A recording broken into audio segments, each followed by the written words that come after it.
Hi friends, నేనండి driver బాబుని. ఎలా ఉన్నారు ఫ్రెండ్స్? ఈరోజైతే ఈ పాలు తీసిన కాయకైతే మనం కోసి ఫ్యాక్టరీకి పంపిస్తారు కదా, అదైతే ఈ రోజు అయితే లోడింగ్కి వచ్చినాను. ఈరోజు నన్ను పిలిచినారు, లోడ్కి అయితే వచ్చున్నాను.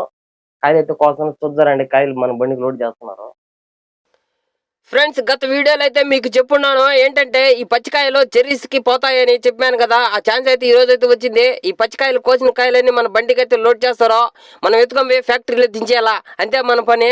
అక్కడి నుంచి వాళ్ళ పని అయితే స్టార్ట్ చేస్తారు. ఈ పైన తాటంతా తీస్తారు. కాయకి తీసిన కాయని 2 తుంటలుగా కట్ చేసి ఉప్పు నీళ్ళలో అయితే బాగా ఊరేస్తారు, బాయిల్లో పోసి. ఆ బాయిలో ఆ ఫ్యాక్టరీ దాని కథ ఏందో ఈ రోజు అయితే మనం చూద్దారండి ఈ వీడియోలో. ఓకే ఫ్రెండ్స్, ఈ రోజుకైతే మంది ఈ చిన్న వీడియో. మీరు ఫుల్ వీడియో చూడాలనుకుంటున్నారా? ఛానల్ టైటిల్ కింద అయితే ప్లే బటన్ దాన్ని నొక్కితే ఫుల్ వీడియో ఓపెన్ అయిపోతుంది. మీరు మర్చిపోకుండా పోతా ఒక లైక్ చేసి పోవాలను మీరు.